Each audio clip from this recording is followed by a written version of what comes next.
कोई भी एक तस्वीर कई मायनों में अहम होती है। तस्वीरें बहुत कुछ बोलती हैं। अब इस तस्वीर को देखिए। यह तस्वीर बांग्लादेश की राजधानी ढाका से सामने आई। इस तस्वीर में आपको दो शख्स नजर आ रहे हैं। पहले हैं विदेश मंत्री डॉक्टर एस जयशंकर, जो हाथ मिला रहे हैं पाकिस्तानी नेशनल असेंबली के स्पीकर अयाज सादिक से। जी हां, ये तस्वीर जब सामने आई तो न सिर्फ भारत और पाकिस्तान बल्कि पूरी दुनिया में चर्चा का विषय बन गई। दुनिया में हलचल होने लगी। भारत में सोशल मीडिया पर अपनी अपनी प्रतिक्रियाएं लोग देते हुए नजर आए और प्रतिक्रियाओं की बाढ़ सी आ गई।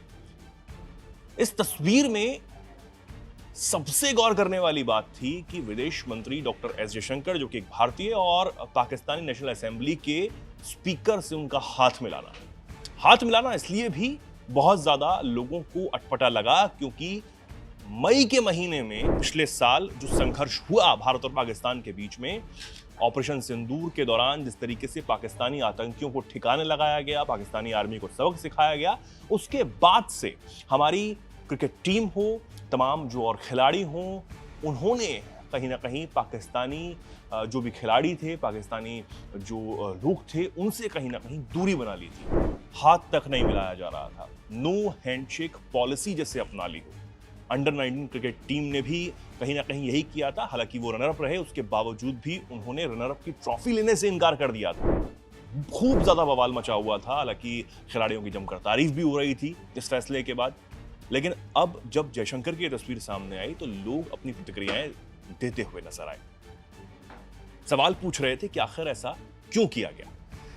लेकिन अब इस तस्वीर के सामने आने के बाद जब चर्चाएं तेज हुई, तब पाकिस्तानी नेशनल असेंबली के जो स्पीकर हैं अयाज सादिक, वो टीवी पर सामने आते हैं और इस पर अपनी प्रतिक्रिया रखते हैं। हालांकि भारत की तरफ से अब तक कोई ऐसी प्रतिक्रिया सामने नहीं आई है, लेकिन अयाज सादिक ने प्रतिक्रिया जो है वो जरूर दे दी है। लेकिन इस प्रतिक्रिया के दौरान वो अपनी शेखी बगाड़ने से बाज नहीं आए। उन्होंने क्या कुछ कहा है, पहले तो आप तसल्ली से वो सुन लीजिए। दरअसल जब ये तस्वीर सामने आई उसके बाद उन्होंने पाकिस्तानी टीवी चैनल जियो टीवी को एक इंटरव्यू दिया और रिपोर्ट्स ये कहती हैं जियो टीवी की कि वो कहते हैं कि जयशंकर के नेतृत्व में भारतीय प्रतिनिधिमंडल संसद के वेटिंग रूम में दाखिल हुआ। रूम में पाकिस्तान के अलावा नेपाल, मालदीव, भूटान और बांग्लादेशी अधिकारी पहले से ही मौजूद थे। जयशंकर ने रूम में आने के बाद दूसरे प्रतिनिधिमंडलों को हेलो किया और फिर मेरे पास आकर हाथ मिलाया। उस वक्त मैं बांग्लादेश में पाकिस्तान के हाई कमिश्नर से बात कर रहा था। तभी मेरे पास आकर उन्होंने अपना परिचय दिया। मैं अपना परिचय देने लगा तो उन्होंने कहा कि मैं आपको पहचानता हूं, आपको परिचय देने की जरूरत नहीं है।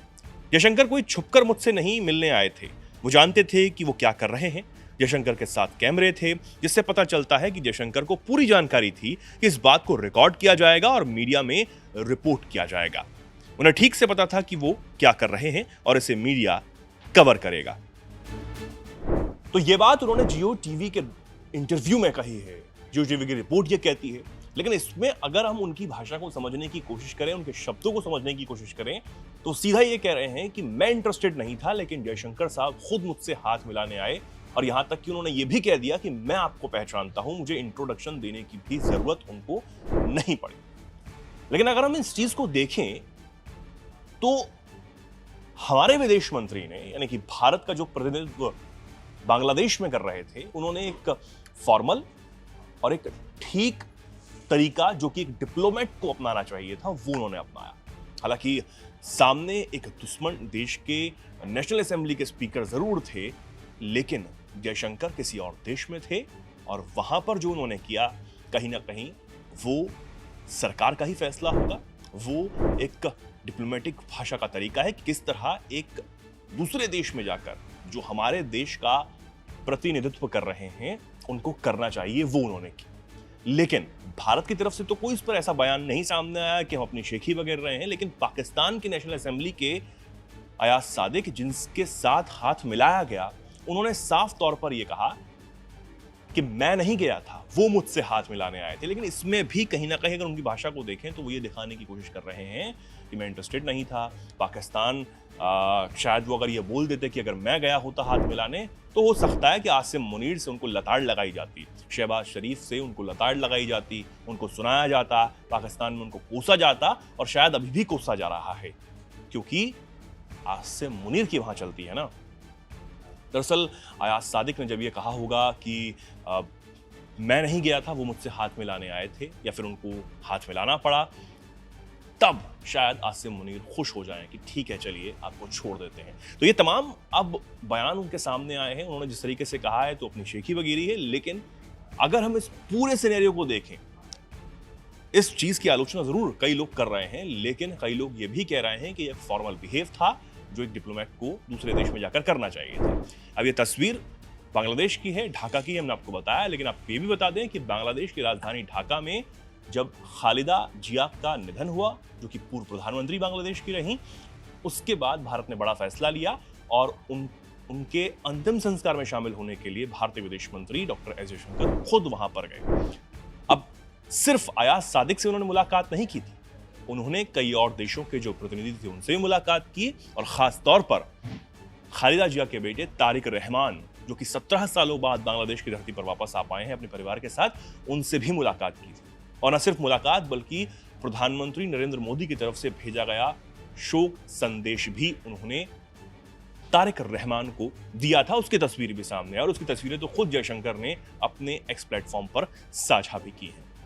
तो ये पूरी कहानी थी। हालांकि लोग अपने तरीके से इसको गढ़ रहे हैं, लेकिन जो लोग इस बात को समझ रहे हैं कि क्यों वहां इस तरीके का हाथ मिलाना जो है वो जरूरी था, वो लोग अपनी प्रतिक्रियाएं भी दे रहे हैं, वो लोग अपनी बात भी अपने ढंग से रख रहे हैं। खैर, हमें काम था कि आपको बताना कि क्या कुछ चल रहा है और किस तरीके से अयाज सादिक ने या फिर कहें कि पाकिस्तान ने फिर वही हरकत की जो उससे उम्मीद की जा सकती है, अपनी शेखी वगैरह, सिर्फ अपना काम बताना, पूरे सच को ना बताना।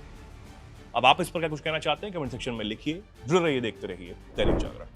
External Affairs Minister Jaishankar to Dhaka on occasion of Khalida Zia's funeral, I think is the most correct thing to do, and India is doing that.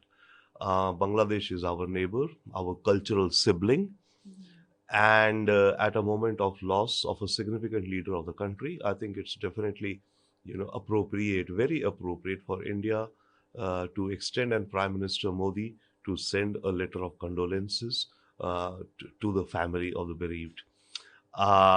At the same time, yes, currently the environment in Bangladesh, the political environment in Bangladesh is very much charged up due to its internal turmoil. And of course, India is very concerned.